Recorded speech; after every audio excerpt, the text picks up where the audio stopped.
Hey, what's up, everyone? I'm your host, Shaun T. Welcome to Trust and Believe. Today, you are going to go on a breathing journey. I am interviewing Niraj Naik. He was a pharmacist at the age of 24, and from his experience in the pharmaceutical industry, he decided to change his own life through his own struggles.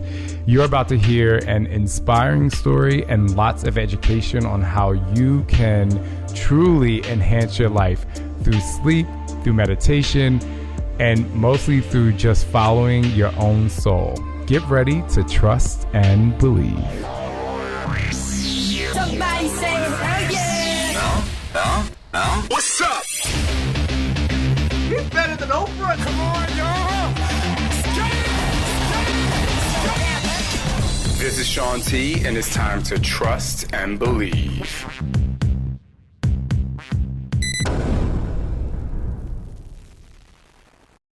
Our listeners love a story that helps them trust and believe in who they are. Yes. This year specifically, right? This year specifically, for me, you know, the charge for me is, for myself personally, is about always forward. Just figuring out how in life you can always move forward and just be steadfast and abundantly, you know, controlling in your own thoughts and how you want to push forward.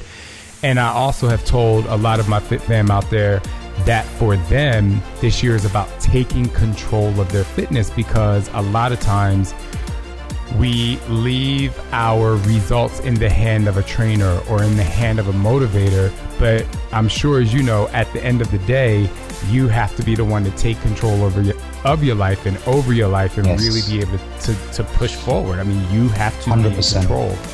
And so I just want you to take me to a point in your life where you had to take control. You said to yourself, no one can do this for me. No matter how much motivation or maybe support I have on the outside, this is about me, and this is about me, you know, controlling my own destiny. What was that point in your life? Wow, that's a fantastic question. I have actually got a very compelling story to share just about that. So actually, I was a community pharmacist years ago, working in the UK, and it wasn't really my passion. It wasn't something I really wanted to do. In fact, I'm a music producer. I'm a DJ. I used to run raves and things like that. And I lost that first business that I had, and ended up going back to finish my degree, and then went and became a community pharmacist purely because I had to pay the bills. But it was probably the best thing that ever happened to me, that crash and burn from that old lifestyle, which was very hedonistic and wild and crazy. But to becoming a pharmacist was what it actually was, become very disciplined. And it made me also see what the healthcare system is like firsthand. So it gave me a deep insight. And every day I would see, you know, sick people coming into a pharmacy, literally going away with shopping bags full of drugs every single, you know, day. And I was shocked. I was like, is this really healthcare? You know, like, I don't see people getting well. You know, so the odd person would be, you know, better, but most people with chronic conditions on chronic medications were not taking less medications, they were taking more. So it just didn't make sense to me, the entire system. And I'm a spiritually minded person. I did the music events because it was like going to church, right? You know, all these people celebrating in a room, celebrating life together. But I felt a spiritual void in a pharmacy. It's very cold, very clinical. And you're literally like in a factory dishing out pills like a machine. So it didn't work very well for me. It didn't last very long in terms of my enthusiasm for the career. And I ended up actually getting very depressed myself. And I had a big breakdown. And I ended up actually getting dragged to a Tony Robbins event, of all things. And actually I didn't know anything about personal development, self-help or anything like that. And actually in England, it wasn't really a cool thing to be involved with. But I got literally dragged to this event, and it was the best thing that happened. Like, it totally shifted my mindset. The last day was the first time I ever heard anyone discuss lifestyle and how it can actually prevent disease. You don't get taught any of that in pharmacy. So I was like, right, well, I have a pharmacy full of sick people. If this stuff works, I'm going to prove Tony Robbins right or wrong in the pharmacy. And I did an experiment. And I started to change people's diets just by, I had like 5 minutes with the patient. I'd come up with an analogy, like a car. You have a car, right? If you put the wrong fuel into the car, what happens? And, they'll describe it. And I'll be like, well, that's what you've been doing. You've been putting the wrong fuel into your super efficient bioengine for too long. And now you need to get the right fuel. So, and if you don't, you end up going to the mechanic, which is your doctor, to get your body fixed. And a lot of people resonated with that because so many people have issues with their cars. So the people who took action on my advice dramatically shifted their health within weeks. And I actually started getting phone calls from doctors. At first I was like, oh my God, I'm in trouble. But they were like, wow, what are you doing? This is magic. Keep doing it. Keep going, keep going. So that gave me a lot of encouragement. And I actually got fired from my first job. Anyway, I ended up getting promoted to one of the biggest corporations in the UK to carry out a project. I came up with an idea to deliver healthy shopping lists through their website. And they loved it. And they had a grocery and a pharmacy in one. But 6 months into it, I don't know if you ever worked in a big corporation in the head office, but it's a rat race, man. It's cutthroat. Managers don't want you to rise above them. And I was the teacher's pet, so I kind of got a little bit bullied, and then eventually the idea never came to fruition. And I got so disillusioned with humanity at that point. And I had literally a loss of faith in spirit, in God, whatever you want to call it. And that was when I had a zap, boom, a lightning bolt of an illness that made me housebound for almost a year, called ulcerative colitis. I was literally going to the toilet 40 times a day, shitting blood. It was horrific. It was horrible. And the doctor, the consultant basically said, there's no cure for this. You're going to be on medication for the rest of your life. Shut up, take the pills. So I was like, right, this is it. I'm just going to give up, And I was at this very desperate moment because I lost faith in humanity. I didn't know who to trust, I really didn't. There was all this doom and gloom on the internet. Go onto Google and all you get is like forums full of sick people complaining about what they've got. Very little actual awareness of real plan to get healthy from this illness that I had. So they say God stands for gift of desperation, right? And literally I was so desperate and I prayed, and by stroke of absolute fate, somebody came to my rescue. Swami Ambikananda, she's a yoga teacher in the UK. She said to me, look, you've got an amazing gift here. If you can heal yourself without the medications, you'll be an amazing role model to other people, especially with your passion to help people and your scientific knowledge. So I was willing to just surrender to her advice. And I was like, okay, I'll give anything a go at this moment. And she taught me the foundations of pranayama, yoga, meditation, Ayurveda. And that put me on to a rabbit hole of learning as much as I could about this stuff. Because the first things I tried, like simple breathing techniques, were so dramatically powerful. So that led me to also discover supplements like colostrum, which is an amazing miracle healing substance, which literally just heals leaky gut very, very quickly, has a wealth of science behind it. I've since helped so many people with this one superfood, which is just a miracle for so many people.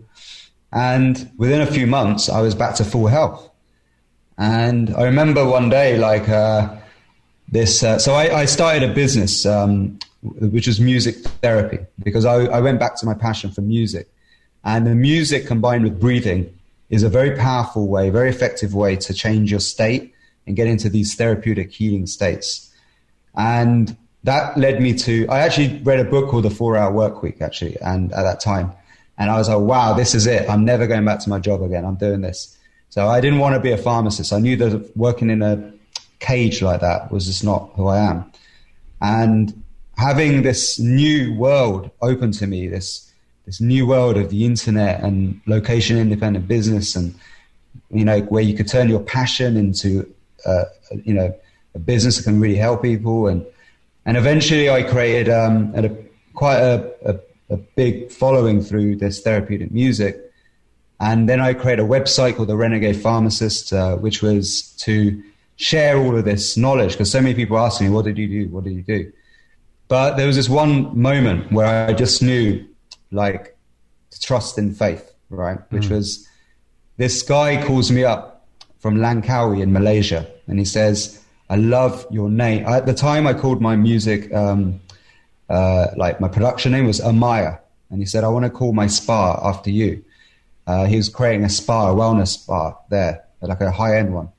And I would love to license your music for it. And I said, look, sure. I didn't know anything about licensing, and it was just a small spa in Lanka. I was like, look, just whatever. You can just have the music, do it, but just let me have free holidays, all right? Yeah. To your place. And he was like, sure, done.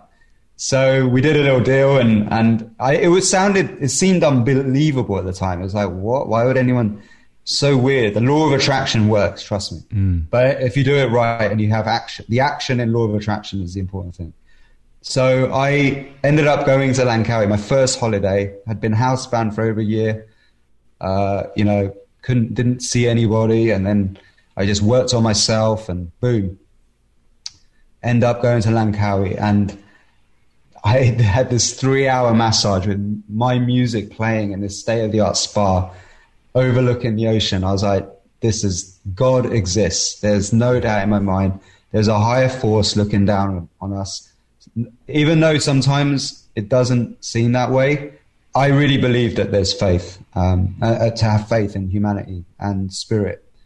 I've had too many of these things in my life, like especially in the last 10 years since I've been on this path, too many signs and symbols of there is a positive spiritual force out there, but you have to believe in it, and you have to focus on it. You have to take the right action. You have to choose to spot the clues that are out there and focus on them and use them as a guide, but constantly take consistent action towards a positive goal that's for the betterment of mankind. If you do that formula, people get successful. So many incredible things have happened, like as a result of just believing and trusting, and having a good strategy. Yeah. I love that. Believing and trusting, that's my way of life. First, I want to say congratulations for trusting, believing, and being consistent. And like you said, the law of attraction is about taking action. I believe that when The Secret came out, people thought they could have a vision board, and then miraculously, they would have this body, they would have this house, they would have this car. And then so many people started to become a life coach. And, I just believe that the action part wasn't emphasized enough for people to understand that they had to be consistent. So I just want to say congratulations and thank you for saying that, because I just think that's such an important part of people's success, especially in the new year, and people have these resolutions and these new goals. And I just want to say, thank you for sharing and congratulations. But thank you. I do want to go back, especially to the pharmacy thing, because I remember from being a young kid, I would walk into the pharmacy and I would see the white coats, and I was like, wow, these people are so smart, which they are. I mean, educationally so smart. And then as I started to get older and you start to learn a little bit more about just the foundation of taking care of yourself, for me, it started out with just moving as you got older and doing yoga and being able to be more balanced. And then it goes into the mind, and then nutrition. It became this thing where people were taking medicines, and I saw people stop taking medicine and just start moving, and they would be better. But there are a lot of people out there right now that go into the pharmacy, and they go every month or whenever they do their prescription refills, and they would say to you, there's no way. Like, you're a pharmacist, you studied this, these drugs work. Like, why should I trust this method of, some people may call it holistic, or just the method of believing? And what would you say to that person? Great question. I'm so glad you asked that. Well, here's the thing. I'm not like, before anyone wants to try and take anything I've said in this conversation out of context, if this goes live and they take a little snippet of what I say, I'm not, for the record, knocking pharmacy, doctors, or any of the conventional healthcare. I'm not. That's what that is designed for, is for the mass market. It's for the general population. Okay. What I'm interested in is actually going towards optimum health. Okay, which unfortunately medications cannot serve properly because they're not intelligent enough yet. I'm not saying that they won't. Maybe they'll evolve to be so incredible that we'll have these nanotechnologies that can just transform our health, instantly, or machines or whatever. There may be. At the moment, we're way off that. It's like it's not even as good as the internet in 1998. In terms of how good it is for your health, looking after your health, because the results don't show that. You just have to look at medical errors are it's in the top 5 of top deaths in the world, causes of death in the world, medical errors, and that's caused by overprescribing or the wrong drug or wrong treatment being given. So, it can cause a lot of harm. It can do a lot of good. If used in the right way, it can save somebody's life. A drug can save somebody's life in an emergency. And we need to go back to Hippocrates, who said, first do no harm. Every doctor has to swear by this. So really, we should, and this actually is going on in the UK, where there's a lot more emphasis now on complementary care from holistic. Even Reiki is being used in the NHS in certain places. We try everything you possibly can before you resort to the emergency treatments, right? Which are those medications and surgeries. And what you want to do is, if there is a serious emergency, say you get massive anaphylactic shock or something, right? If you have adrenaline injection, which is a medication, it's the pharmaceutical industry created it can save your life immediately, right? So there is a lot of good that can be solved by pharmaceutical industry. But where the problem comes in is when it turns into a business for profit. And actually another thing that Hippocrates said was never make profit in the sick room.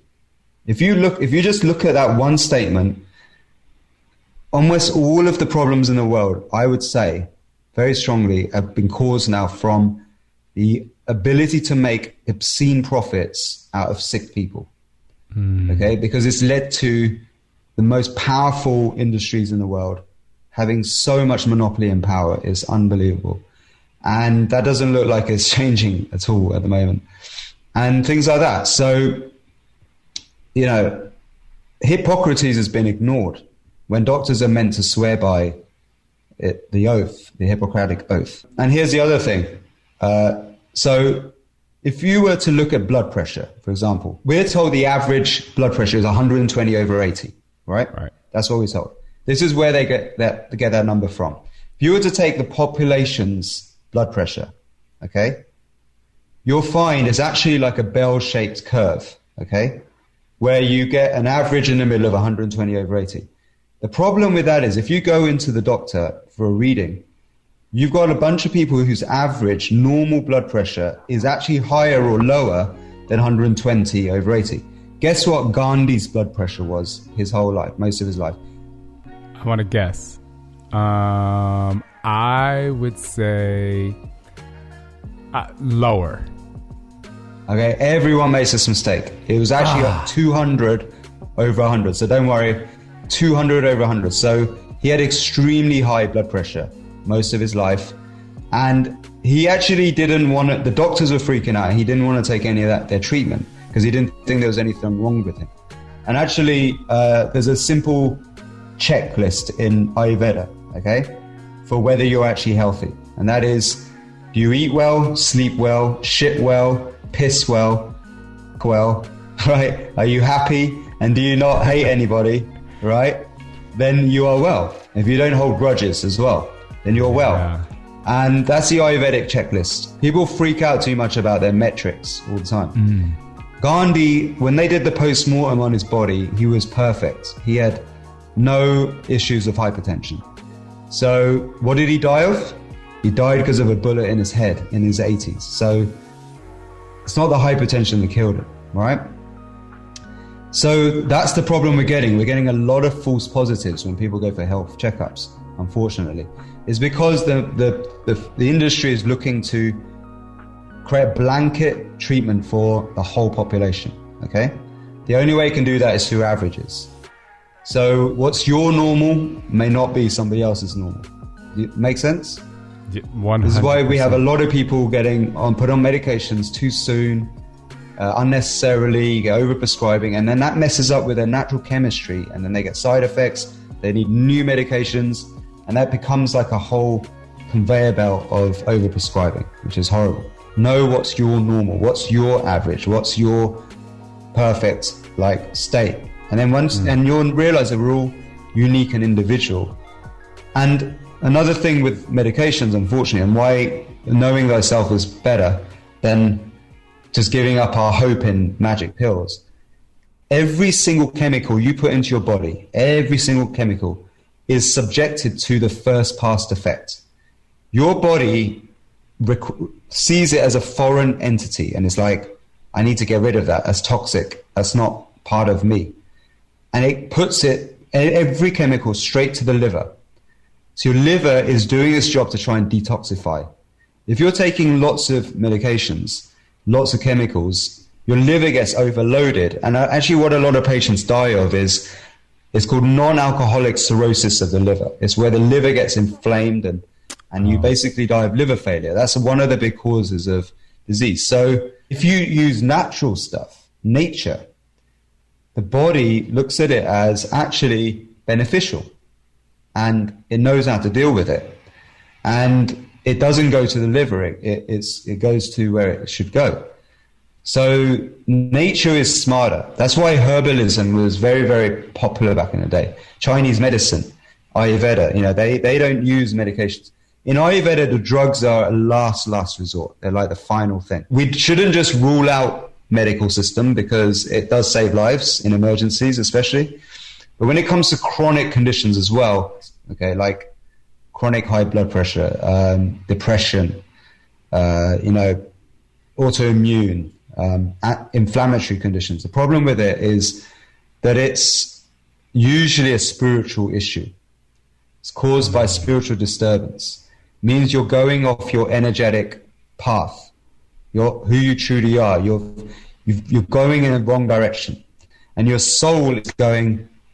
It's getting confused, right? It's like trying to escape the body, leave the body, right? And the other thing is that if you hold on to things like hate and grudges, and if you hold on to negative emotions, right? When you start looking at the world with hate, envy, fear, jealousy, your cells get confused and they go into survival mode, right? And epigenetics starts to play a very strong part here in your health. And if you go into survival mode and your cells fear life itself, what happens is it starts attacking anything. That's the beginning of autoimmune. It starts to even attack its own cells, right? It sees everything as a threat. That's the beginning of autoimmune and other inflammatory issues. And it affects how you breathe. Your breathing rate goes very fast. When you breathe too fast, you hyperventilate, overbreathe, that's where the big problems. That's where my big focus is in correcting people's breath, stop them from overbreathing, optimizing their breathing, and using their breath to connect to spirit and to actually reprogram the cell's consciousness back to love, back to courage, back to acceptance, to peace. When you do that, magic happens. There was something you said that was really powerful, something like if your soul is going in the wrong direction, it just causes turmoil in the body. And and it was something, I think you had the perfect prescription, no pun intended, which was eat well, sleep well, shit well, piss well, it was something else you said. And you talked about the soul, and I just think that earlier you mentioned, where we are in the world right now. And I believe that's it. I not necessarily been struggling myself, but from the outside in, I'm struggling with why people aren't understanding that if I'm yelling and you're yelling, no one's listening. It's just you can't hear when you're screaming. And so I just think it's really important for people to hear that message. And for me, one of the most powerful words is love. And, when my husband, Scott, and I get into a disagreement, the first thing he says every single time is he says, first, I want to tell you I love you. And for the longest time, I used to be like, you don't need to tell me that. I'm like, I already know, because we're on the same page, right? But he feels like he needs to say it. And I was always like, well, that's a given.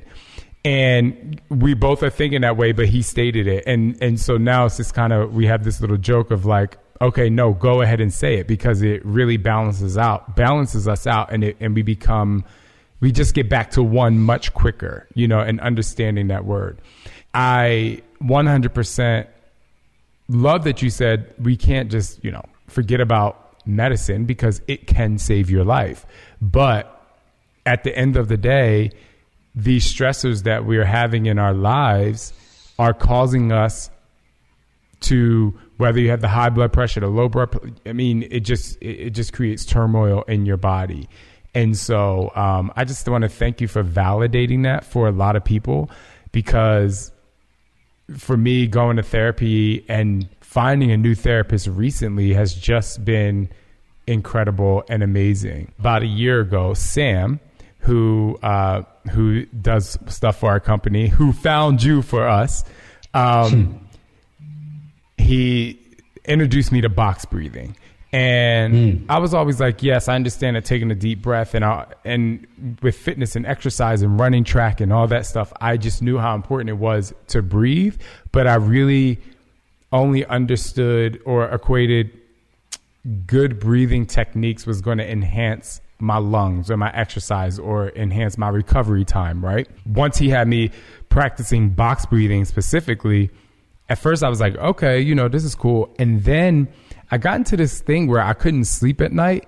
And I just said to myself, I'm going to try this box breathing thing. I'm just going to try this at night. And without a doubt, every single time I would get what I would call 2 full box breaths in, I was passed out. I would every time when I began to breathe that way, I was like, this isn't going to work. I'm like, it's impossible. I'm like, this is impossible. It was the most incredible thing, because it just relaxed me so much that within 2 of those cycles, I was asleep. And I would love for you to dive a little bit deeper into that, because I believe that when you talk about the breath, it is such a healing thing, and it can help so many people out there, especially people who don't know what it's like to just relax their mind and get the right amount of rest. Yes. Great feedback. Well, I'm going to attempt to give you a scientific understanding of why box breathing works, and also talk about sleep, right? Because it's very misunderstood, sleepers. So I'm going to explain to you what I know, and obviously do your own research, but I've actually changed my complete opinion about sleep, right? And how much sleep we really need. So let me explain. Firstly, with the box breathing, what was the pattern you were doing? Inhale 5, hold 5 counts, and then exhale for 7. So I would inhale, hold. So extending the exhale. Extended the exhale, yeah. So you're doing basically 5 in, hold 5. So exhale that'll be 7. 10 seconds, and then 7. So 17 seconds. And then 5, hold. And then 17. So 22 seconds for each breath, right? Correct. So actually what you're doing is you've slowed your breathing rate down to around 3 breaths per minute. Okay, so let me give you a a background to breathing science, okay? Which is what's the foundation of what we teach. Basically, pranayama was invented by studying animals in nature thousands and thousands of years ago, okay? That's how it was developed. And they found that animals that live a very long time, like elephants and turtles, they actually have very slow breathing rates of like 2 to 4 breaths a minute, okay? Like whales have even slower breathing rates, okay? And they live like over 100 years. Now, rats and mice have very fast breathing rates. And mammals like them, they have very fast breathing rates, around 40 to 100, 150 breaths per minute, okay? And they live like 1 year, 1 or 2 years, okay? Now, there's some anomalies to this rule. The naked mole rat. The naked mole rat actually can live up to 30 years free of disease, okay? Even like they don't get cancer, rarely get cancer. It's so hard for them to get sick, okay? And guess what's different between them and normal rats? They can hold their breath for like 18 minutes at a time, and they live predominantly underground in a hypoxic environment, right? Wow. Low oxygen environment. So then humans, we have the conscious ability to control our breath. We can be like rats. We can be like naked mole rats. We can also be like whales. The bowhead whale lives over 200 years, and it can hold its breath for 2 hours, okay? So there is a correlation between how long you can hold your breath and your breathing rate and longevity, right? It's pretty apparent in the animal world, okay? And scientists like us, we usually do experiments on animals because there's a good chance if it works with animals, especially rats, that's where we do a lot of our pharmaceutical experimenting on, is going to work with us, okay? When we go into human trials, that's why we do it with rats. So I'm very certain in this wisdom that comes from pranayama. I'll tell you why. In more modern times, there was a guy, amazing doctor called Dr. Buteyko, who was in Soviet Russia having incredible success with reducing his patients' breathing rates, right? And noticing that when he forced them to breathe fast, the symptoms of their disease would get a lot worse. When he slowed the breathing rate down, the symptoms would diminish. So he saw this. He also used reduced breathing techniques to cure his own hypertension. And this was a scientist, a doctor, who was responsible for the Soviet space missions. He was the one who studied the right oxygen carbon dioxide ratios for space travel. So this was a very smart guy. He's not some ordinary dude, right? And here's the thing. Guess where he learned all this from? He got it from yoga. He got it from studying pranayama, okay? Wow. So in more modern times, okay, I have been taught reduced breathing techniques from pranayama and gone very deep into it and realized that pranayama is a complete system of making you super efficient using oxygen, so you need less oxygen to make the same amount of energy, and to also lower the amount of oxygen you take in, and to raise your carbon dioxide. Now, there's a reason why you need to do this, okay? Super important. Okay. Basically, there's a guy coined the term oxidative stress called Helmut Sees. He's a top scientist. And he's the one who studied like redox chemistry a lot, which is this problem of oxidation from oxygen. He says, although it's very difficult to live without oxygen, like you don't last very long, it's also very difficult to live with oxygen because of oxidative stress. He says that, he shows that scientifically. So the problem with our health is actually oxygen, not carbon dioxide. We've been told carbon dioxide is toxic waste gas that we must get rid of. And so we must deep breathe all the time. Deep breathing does not equal health. That's a huge misconception. There is an oxygen paradox, right? We are told oxygen is this miracle healing stuff. Yet, if a doctor makes the wrong measurement with giving oxygen to a patient, he'll kill that patient because of oxidative stress. There's a known thing. In fact, with COVID, when you're supplementing patients with oxygen, you have to be super careful because you could kill that patient very easily with too much oxygen. Okay, so that's a big problem. And also, we've been told that deep, heavy breathing leads to health. Actually, it's all about slowing your breathing. Okay, and there's another incredible gas that we need to talk about: nitric oxide. It's produced in the nasal cavity and by nasal breathing. All right, and when you do humming, you produce 7 times more nitric oxide. It's a bronchodilator, a vasodilator, and it helps get oxygen to where it needs to go, into your tissue cells, okay? And carbon dioxide is also responsible for getting oxygen from your red blood cells into the tissue cells. It's called the Bohr effect, okay? It's a very important mechanism that gives your body an intelligent way to deliver oxygen to where it needs to go, okay? So we need carbon dioxide, we need nitric oxide. Now, why do we lack it? And Dr. Buteyko said we chronically hyperventilate as a population. When we are stressed out, the modern world is very stressful compared to when we were, living in like a kind of a nomadic environment without any stimulation. Yeah. The emotional stress creates a demand for oxygen that is more than we actually need because we're not burning it. We're just thinking, and our worrying mind makes us produce adrenaline, and we go into fight or flight mode. We end up using more oxygen than we actually need, breathing more oxygen than we need. We hyperventilate. And one other problem happens is we start to breathe through our mouth. And a lot of people just naturally breathe through their mouth, okay? Now, we were designed not to breathe through our mouth, but to breathe through our nose. We should breathe through our nose. What does nasal breathing do? It slows the air right down. It also prepares the air for absorption into the lungs. And it also produces nitric oxide. So the nose is how we should breathe. Okay? And Buteyko found that just by changing from patients, from training them to breathe through their nose rather than their mouth, he would see amazing results. Okay? So pranayama is also the same. It's all about nasal breathing.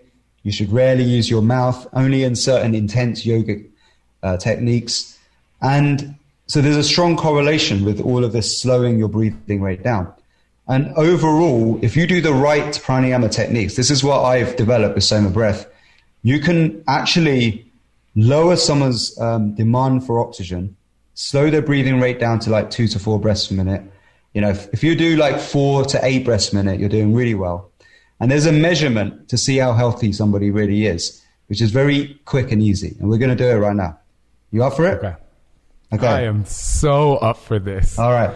So this will determine your body tissue oxygen level, because when you breathe in oxygen, it goes into your lungs, goes into your red blood cells, binds to the red blood cells, but it has to go from your red blood cells into the tissue cells. That's where the energy is produced in the mitochondria. Okay. And we have a little fire going on in the mitochondria. Oxygen burns glucose. It combusts to create it's like a fire, same equation of fire. So too much oxygen produces too much energy, too much fire. So we have this inner fire going on. ATP is the currency of energy in our body that drives life. If we don't have enough oxygen, it doesn't burn at all. So we need the right balance, okay? But fire is oxidative.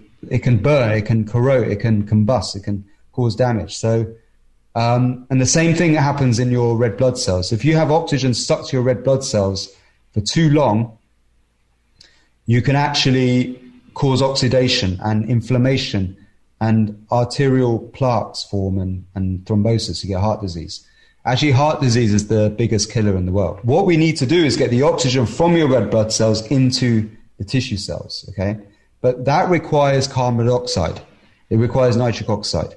If you don't have enough carbon dioxide, and we have a carbon dioxide tolerance. Unfortunately, we are all kind of been engineered out of carbon dioxide tolerance through life, through modern living. And carbon dioxide is what triggers your brain to need to breathe again. It's also what creates calm in your brain. So if you have a very active mind, it's hard to go to sleep. If you have the right amount of carbon dioxide, it switches off the erratic thoughts, the electrical impulses, and your brain calms down. That's why box breathing, like what you did, you're raising carbon dioxide because you're slowing the breathing right down. The cells has more of a chance to breathe, and you build up more carbon dioxide, but you're slowing the amount of oxygen you breathe in, and you're slowing the amount of carbon dioxide you breathe out. Because every time you breathe in oxygen. Every time you breathe out carbon dioxide. If you're heavy breathing, you're breathing out massive volumes of carbon dioxide, and you're messing up this ratio of carbon dioxide oxygen, and that can make you feel lightheaded. So box breathing helps you because of this thing, because you're raising carbon dioxide. And also that soothes and calms the nervous system. You can go to sleep without medication. Okay? Yeah. I know you're gonna do more, but I just wanted to say one more thing that, since I started box breathing, even when I'm on the tennis court in like a very intense point that is going on and on, when I stop, I used to be like, now when I stop, I find myself only here. I only breathe in it from there and then my recovery happens much faster. I'm just saying, like, I don't know if this is right or not, but this is just naturally what my body does. And I realize that my recovery time is insanely different. It just feels different more than anything. Yeah, you got it, man. You're getting the carbon dioxide is essential with the nitric oxide to recover, to get the oxygen to tissue cells and to recharge your cells. So you're doing exactly the right thing. Absolutely. You've retrained yourself, which is phenomenal. Lots of people don't do that and they struggle and they can't recover. Okay, so the acid test for your health is this. It's called the breath hold time.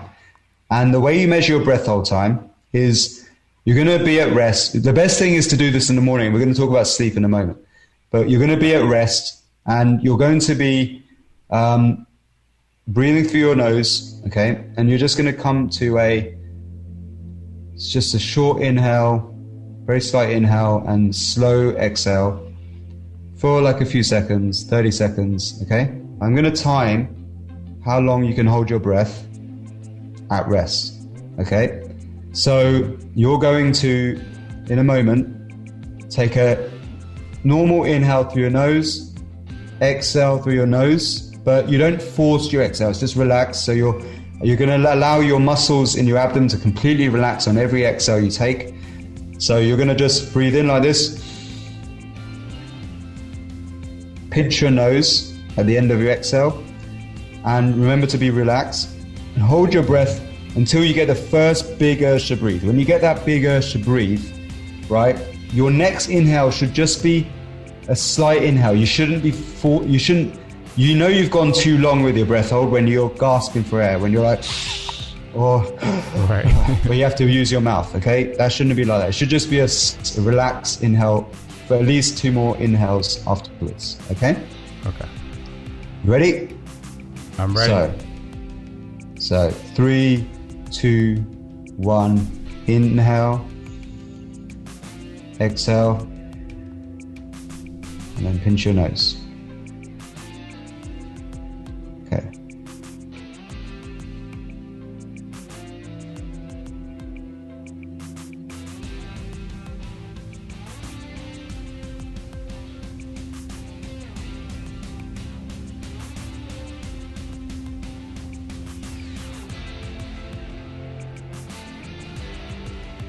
Oh. 22 seconds. So that's quite average. Could you have gone longer? Yeah, I could have gone longer, but I didn't know. I was like, I didn't want to feel like I had to take too much. I wasn't gasping. I just didn't know if I should I didn't want to be like, Okay. Yeah. Well, I think you probably could have, I think you might have done it a little bit soon. You are in the average range. Okay. I mean, I could do it again without just didn't want. I didn't want to Well, you're on the spot at the moment. We're also on the spotlight. You've just been talking. Talking actually releases a lot of carbon dioxide. So this isn't an ideal situation. You should do this actually in the morning. And you're average at the moment, but I'm sure if you were to do this properly, you'll probably 30 or 40 seconds at least. You're around average, like you're at 25 seconds. So that's cool. Okay. Now, let's talk about sleep. So actually, the morning is the time we should do most of our reduced breathing exercises. Here's why. We actually, if we are very optimized, if your breath hold time is over 40 to 60 seconds, you'll find that you only need 2 to 4 hours a night sleep. Super healthy yogis, superhuman yogis only sleep 2 hours a night. They've hacked sleep, right? It's magic. They may have a power nap during the day, like maybe 5 to 10 minute power nap. But I've noticed the more I've been doing this, my sleep has reduced. I only need 5-6 hours sleep. And here's the thing, when you wake up, you should wake up not feeling tired. You should feel refreshed. You should be energized. You should also be able to not remember your dreams. You know you've had a good night's sleep when you don't remember your dreams, okay? It's when you haven't slept like properly deep enough, you start to remember like the dreams from the dream state that you go into. So light sleepers tend to have very vivid dreams. Heavy, deep sleepers, they don't really remember their dreams so much. So, but you can hack that, obviously. You can go into lucid dream states, understanding that you can go into a semi-waking state, right? And go into lucid dreaming world. But that's a whole different conversation. But when you were taking the medication and you were doing it because you were waking up too early, right? You thought how many hours sleep were you getting? At the time, maybe like 4.5. It was like 4.5. And then I would be like, oh, like Did you wake up feeling, you were waking up feeling horrible? Sick. Like I would feel like sick when I would wake up. And I was just like, this is like the worst. I will say that now though, if, so my husband and I, we have this kind of like teamwork rule, where if we fall asleep anywhere from like 10:30, 11, and anything before 4 o'clock, he will like tend to the boys. And I'm always like, once 4 o'clock hits, I'm completely fine. Like if 11 to 4, I literally can wake up and jump out of bed and do a workout, and I don't feel crazy at all. And I wake up, and I'm glad we're having this conversation, because now I feel like when I wake up now, I'm just like, I need to go back to sleep. I'm just like, and I kind of stress that I'm awake, but I'm actually like, you want to hang out? Exactly. So dude, you've hit the nail on the head. You only need 4 hours. You only need probably 5 hours sleep a night. Okay. Because you are optimized with your health. You're probably much healthier than you think, with your sleep. And you should wake up feeling energized and active. Now, here's the thing. Did you know most heart attacks happen in the early hours of the day? So 4 to 7 in the morning is when heart attacks happen, when people die in their sleep from heart attacks. All right? It's called morning. And the result is because of morning hyperventilation. And almost everyone, only 10% of people don't have morning hyperventilation. But during that, breathing becomes heavier. That's why they say to do the reduced breathing exercises when you wake up, okay? And this will mean, especially if you just focus on nasal breathing, you'll quickly correct that morning hyperventilation and become very energized. You'll be able to go and work out, you'll be able to do anything, and you won't feel tired the whole day. And when you oversleep, let's say somebody wakes up at 4 in the morning, 5 in the morning, and then they get this morning hyperventilation, and then they go to sleep in that state, it's very harmful to their health. And often, I don't know if you found this, you actually wake up, go back to sleep, and then when you wake up again, you feel lousy, even worse. And it takes you ages to get back to normal.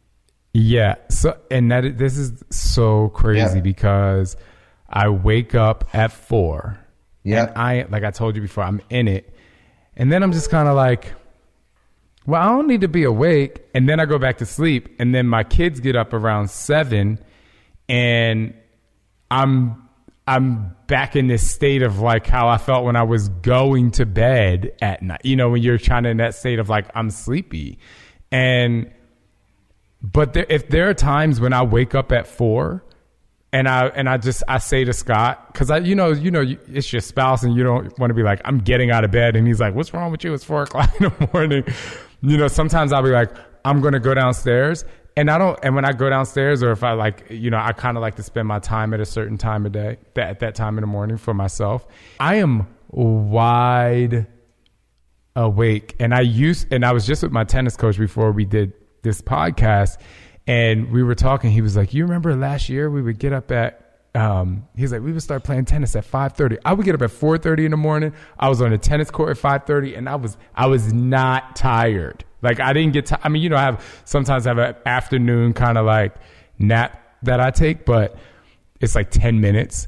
But anyway, it's just so interesting we're talking about this, because it's tomorrow morning. If I wake up at 4 o'clock and I'm gonna tell Scott, I'm like, I'm going to get up. Like I need to get up and I'll be back when I hear them rummaging around. Amazing. So I would love to create a breathing kind of plan for you. And please. So we've just launched Soma Breath Fit. It's my breathwork course for fitness, for health. All right. So there's different types of breathing, and breathwork is a misunderstood thing. Like actually breathwork's associated with like holotropic and rebirthing and these heavy, fast breathing techniques, which actually cause damage. And people make if it's done as a chronic thing, if you're doing it as your healthy breathing patterns, which people get confused. They think when you're doing holotropic or rebirthing, hyperventilation should be your normal day-to-day breathing pattern. It's wrong.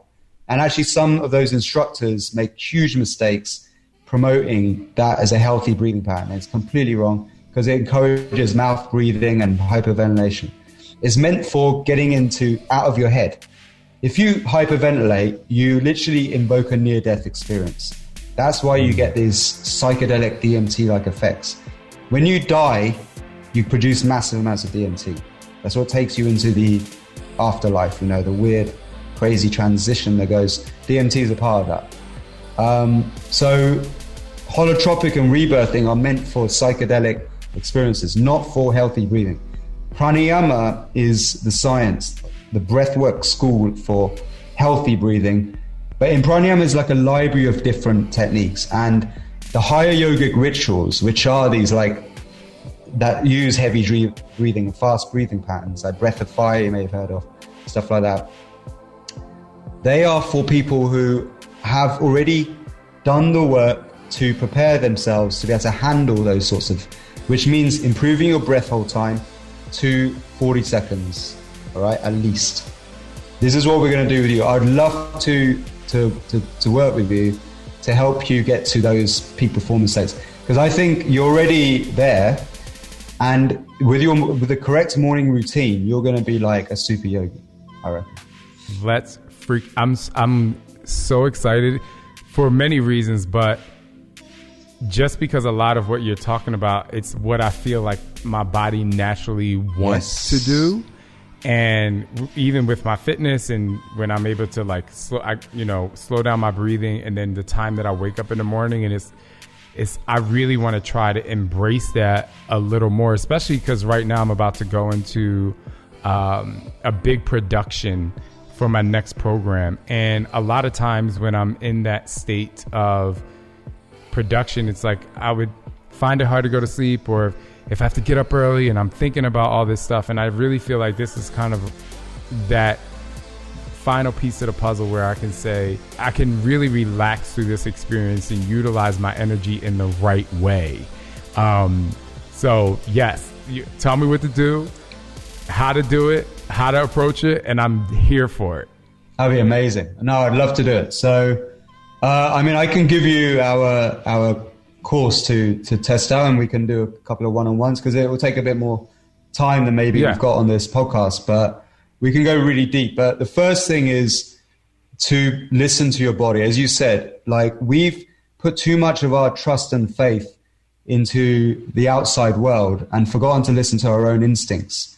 You know, we're instinctive, intuitive, super intelligent people. Humans are incredible, but only if we listen to ourselves, right? Because remember, there's no one size fits all. So when they say, oh, you must have 8 hours sleep, that's for people who are unhealthy, who have bad breathing patterns, and are probably on a junk food diet, which is the majority of the mass population. We don't want to be that. If you want to move out of that and improve your life, you've got to start thinking like and acting like real humans, and look at studying the superhuman yogis and study success. You know, look at the peak performers in the world and look what they're doing, and you'll find that you can then learn from them and use the stuff that actually resonates with you, your own feeling. So, you know, some people may need more sleep than others. We're all different. So in the Ayurvedic system, you have different energy types. This is something else that is on our breathwork course, is how to determine your energy type according to the Ayurvedic system. And a heavy person, like a heavy set person, is a Kapha energy type. They actually sleep deeper and longer, naturally.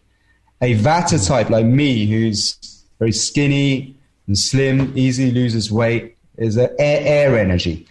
We are more fast with our metabolism. We tend to have less sleep, need for less sleep. And the Pitta types are somewhere in the middle. I think you're like a Pitta, Vata maybe, but you're more Pitta, I think. But there's a very simple questionnaire that you do, quiz that determines what you are. And it'll be really good to find out what you are. But I think the Vata Pitta types don't need as much sleep as the Kapha types. That's why we're not the same as everyone else. You know, we should not be put in a box, you know, and we're all unique, we're individual, and the real advancements with healthcare will come when it comes to customization. When we start learning how to customize, not according to genetics. Genetics doesn't mean anything, actually. Genetics is just a framework, right? Epigenetics is way more important. The environment you're around, you know, who you surround yourself with, the school you went to, you know, the food you put into your system, and your gut microbiome, and all these factors. So, like, I'm not into all this genetic advancements in healthcare either. I think we already have the best biofeedback device. It's our own intuition, our feeling, how we feel. It's the best.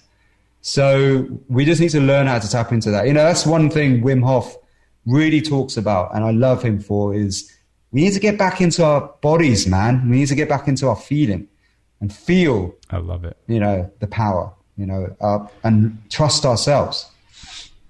Okay, so I'm going to say this, and I'm going to ask this. Okay, I'm going to do this course, and I really would love to right now commit not just to the course, but I do the course, and when I finish filming this program, I'm done in March. How long is the course? How long is your course? You're going to get results in 7 days, but if you do it for a month, you're going to have a huge transformation. Okay. I am going to, in about a month from now, maybe 5 weeks or so, I'm going to be heading into the shooting phase. So next week, I'm going to start my kind of prep phase, rehearsal. It's kind of like my preseason, if you will. And then a month from now or so, I'm going to head into the shooting phase, where it's the more intense. And I would love, even if it's for, 15 minutes, where for us, I think it might be 30, if we could just kind of do a follow-up with this, because I just think it would be so incredible for me to do it, for what I like to call my fit fam to witness me going through this transformation. And the reason why is I've dedicated in July, and people have heard me talk about this a lot. I had a jet ski accident. A boat hit me while I was on a jet ski. Wow. And it just really rocked like every cell in my body and emotionally. And I've been on this recovery journey. And I really believe that this is just going to be such an incredible enhancement to what it is that I'm already trying to do. And I'm just so excited. I want to put the site to your course in our show notes, because hopefully some of you out there will do this with me. I just think it'd be so important for all of us. And in a month from now, I think that we should definitely get back on and we check in and we just talk about it, because I just feel like I'm on a right path of the understanding of it. And I just know that committing to something like this is going to truly enhance my life. And then I got to tell you something else that's just like so deep and so personal. So a few weeks ago, I was just in this like really, really stressful state, and I was just like really going through it. And it was just like a bunch of different things. And I actually reached out to this men's group here in Phoenix, Arizona to, just start some new counseling and new therapy and really trying to, work through that. And because I'm traveling, they don't do virtual stuff. So I was just like, I'm going to try this BetterHelp. I've heard of BetterHelp therapy, betterhelp.com or whatever. And so, but I believe that what I'm going to embark on with you again is going to really enhance that, because I am a person that really likes to connect to my emotions. I've been told so long in my life, like, don't get too emotional, or, and it really, from a young age, it kind of made me fight against what I really feel. And now I really fight for what I feel. And I just believe that this could really help kind of balance me out, especially with, just what I'm going through in my life at the moment. So I would love to do this and meet back up in a month to just talk about the progress. Yeah, this is a great way to balance emotions, really learn about what your true feelings are, and to take the right action and make the right decision. Ultimately, we want the results, right? That we want. Right. And what comes before results? Actions. But this is the outer world. And most coaches work on this part, is the outer world. And they give you strategies and new actions to take. But a lot of people do that, but they still just keep getting the same results or just slight improvements. Now, what comes before an action? It's decisions.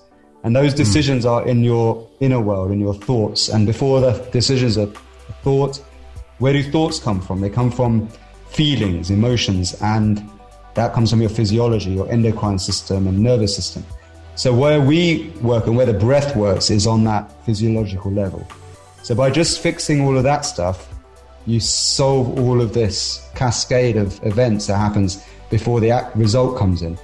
And that's why I believe your results in all of your areas of your life are going to go boom, because you're working on the core of where it all comes from, the breath, which is your energy, because prana yama means energy control, right? And if you look at the Vedic system, it's quantum science. E equals M, according to quantum science. Energy equals matter. A-duality, Advaita philosophy, it's the same thing, right? And that means energy and matter coexist at the same time. So if you manipulate the energy within, emotion is energy in motion, then you are basically in charge now of the inner world, right? You can take control consciously. There was actually a Psychology Today article all on this. Free will actually lies in the realms of your breath. Otherwise, we're unconscious and we're on autopilot.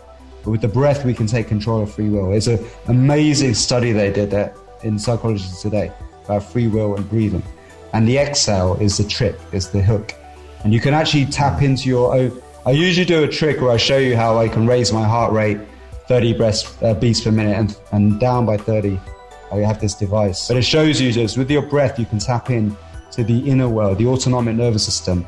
And through that, if you can influence the inner world, you can actually create an alignment with the outer world. That's yoga. Yoga means the union. It's the union of the inner world with the outer world. That way you can create peace, equanimity, acceptance, and be in your flow wherever you go. That's basically what yoga really was about. I do like to ask my guests, what is your definition of trust and belief, and how can people instill that in their lives? One of the easiest ways to create trust, in my opinion, is to model success, right? Part of the equation is you've got to have trust within, but you've got to also have a strategy for getting what you want. Let's break it down. You want to achieve something in your life. Say you want to make $1 million. So what you want to do is you want to look at all the people who are making $1 million right now, right? Who are millionaires. And you want to just basically model what they do. You look at their strategy. If you go to a financial planner for advice on this, who has never made $1 million themselves, but they're trying to give you advice on how to make $1 million, then you're going down the wrong path. How can you trust that path?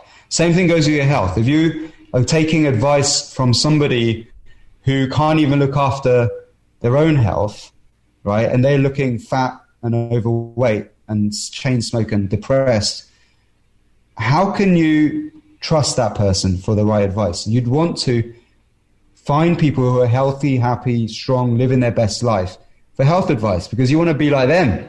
That's health. So look, if you've got a disease, look at people who've healed from that disease. Copy them. Who is their doctor? Who is their coach, their mentor? What's their lifestyle?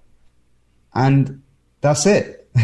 That's how you create trust. There's already amazing success out there in the world. You just have to look, open your eyes, look at the right places. Don't believe the mainstream media, unfortunately, as being gospel truth, because it's designed to create money for a few people. That's what it does. So a lot of the articles are there to hypnotize you into taking action, but through fear, emotionally, which takes you off your right path. And ignore that stuff and just start learning from real people on the street, everyday people, because that's where the real magic and real success lies in life and being happy. Yeah, I really like that, because there's so many people that I know that, I mean, there are even people who are in the middle of their journey and they've developed this incredible momentum for themselves. And you know, I may be Shaun T, but I see them and yeah, they may have only lost like 17 pounds and they want to lose 50, but I see it and I'm inspired because they are in it, you know, and it's really great to see. And I'm just letting people know out there, like if you're on that path and there's somebody you know that is feeling successful and getting healthier, they're a great accountability partner. So thank you so much, Niraj. I'm going to get that course started. I'm 100% looking forward to it. Can you tell everyone where to get the course, even though we're going to put it in our show notes? Yeah, so our website is somabreath.com. We have various options on there. We have this new course now, Soma Breath Fit, which is for health and focus on that. We have another course, which is a 21-day course, the Soma Awakening Protocol, and that's focused on intermittent hypoxic training protocol, which is something we didn't discuss yet, but it's using your breath to create strength and resilience to stress. And that's a deeper course. I recommend doing Breath Fit first to correct your breathing, which is just 7 days. And then you have these lifelong habits, which you should keep for the rest of your life. Then you do our 21 days, and that takes you to a whole new level in your life in many different areas, because it's also about your spiritual health as well, and it's about awakening your consciousness, you know, your super consciousness. Right. And then and that has more intense breathing techniques as well. That's why I like people to get prepared first for that. And then we have instructor training. So we have instructor training, which can actually firstly, a lot of people just want to be able to go deeper in their awareness and knowledge of breath. So we have very, very popular instructor training courses that goes very deep into all these areas that I've talked about. But then you can facilitate and you can help people. You can give back the things that have worked for you, you know, as a qualified, certified instructor. So that's the different options. SomaBreath.com. You can look it up, or you can just even Google Soma Breath Breath Fit, and you'll find it, and take it from there. And we also have a YouTube channel, lots of free stuff on there. And I'm doing the 7-day course. I'm starting with the 7-day. We're going to do the 7-day because I want to get you to correct that. And then once that's done, I'll put you on to the 21 days. I will start the course tomorrow. And nice. I will promise myself and you that if I wake up at 4 a.m., which I know I will, feeling good, I'm going to get out of bed and get my day started. Yes. You're going to get up and you're going to do the morning routine that we set out, and then you're going to go and crush it on the tennis court. Niraj, thank you so much. We really appreciate it, and we'll be back in about a month for our follow-up. Beautiful, brother. Love it. Awesome.